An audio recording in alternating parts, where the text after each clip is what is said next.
Саламатсыздар ма, балалар? Математика сабағына қош келдіңіздер.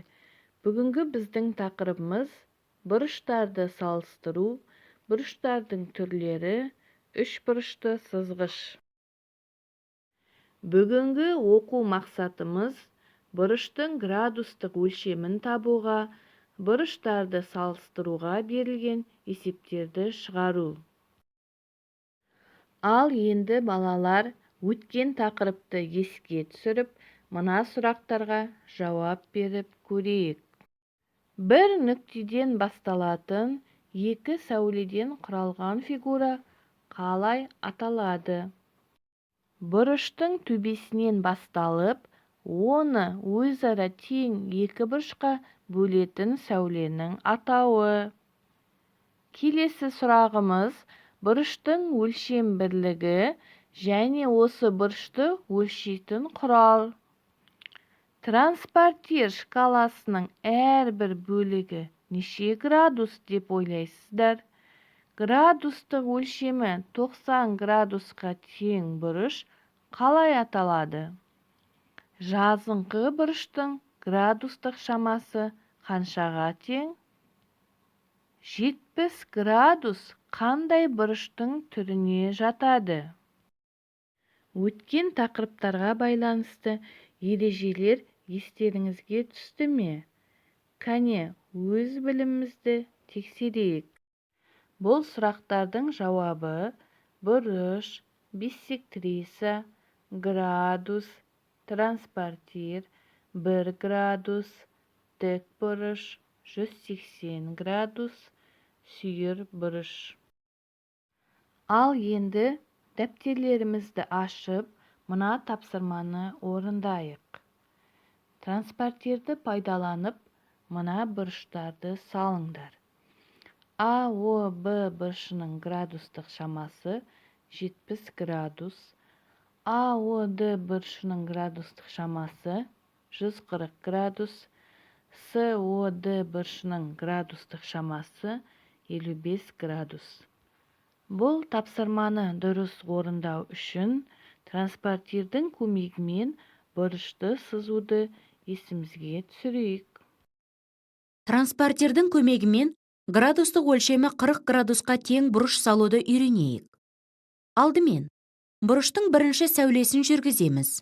Ол үшін транспортирдің центрін бұрыштың төбесіне дәл келтіріп, сәулені 0 градус арқылы өтетіндей етіп орналастырамыз. Транспортирдің шкаласынан 40 градусқа сәйкес штрихты тауып, оның тұсынан нүктені белгілейміз. Осы нүкте арқылы өтетін сәуле сызамыз. Міне, градустық өлшемі белгілі бұрышты осылай салуға болады. Кәне, тапсырманы орындап болдыңыздар ма? Сіздерде осындай бұрыштар пайда болды деп ойлаймын. Келесі тапсырмаға назар аударайық. АОБ бұрышының градустық шамасы 87 градусқа тең. Осы бұрыштың ішінен ОС сәулесі жүргізілген. БОС бұрышы 52 градусқа тең болса, онда АОС бұрышының градустық өлшемін табыңдар. Дәптерге есептің шартына сәйкес суретін салыңдар. АОС бұрышының градустық өлшемін табу үшін АОБ бұрышының градустық шамасынан БОС бұрышының градустық шамасын азайтамыз.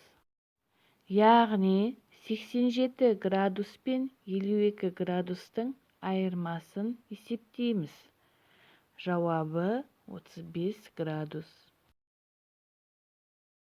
Үшінші тапсырма. Суретте кескінделген бұрыштардың градустық өлшемдері берілген. АОЕ бұрышының градустық шамасы 110 градус. БОЕ бұрышы 90 градусқа тең. ДОЕ бұрышы 30 градус. Мына бұрыштарды салыстыр. Біздер DOE және AOB бұрышын салыстыруымыз қажет. BOE бұрышы мен AOE бұрышын салыстыру керек. AOD бұрышы мен DOE бұрышын салыстыру қажет. Бұрыштарды дұрыс салыстыру үшін бұрыштардың түрлерін, олардың градустық өлшемдерін, салыстыру ережелерін еске түсірейік. Жиылмалы желпуішті жазыңқы бұрышқа дейін ашуға болады. Жазыңқы бұрыш дегеніміз градустық өлшемі 180 градусқа тең болатын бұрыш. Жиылмалы желпуішті толық бұрышқа дейін ашуға болады. Толық бұрыш дегеніміз градустық өлшемі 360 градусқа тең болатын бұрыш. Есікте бірнеше тік бұрыш бар. Тік бұрыш дегеніміз градустық өлшемі 90 градусқа тең бұрыш. Тік бұрыштарды белгілеу үшін біз шағын квадратты пайдаланамыз.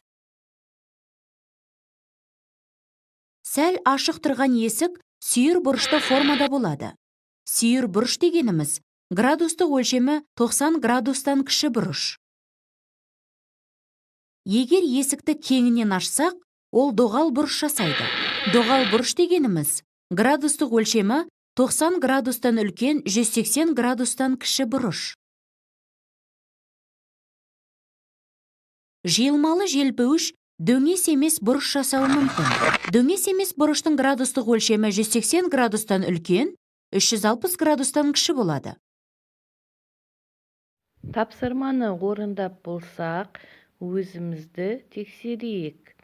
DOE бұрышы AOB бұрышынан үлкен. BOE бұрышы AOE бұрышынан кіші. Және AOD бұрышы DOE бұрышынан үлкен.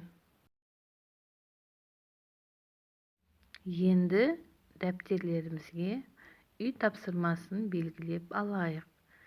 Номер 1228 есеп, 149 бет. Осымен сабағымызды аяқтаймыз. Сау болыңыздар.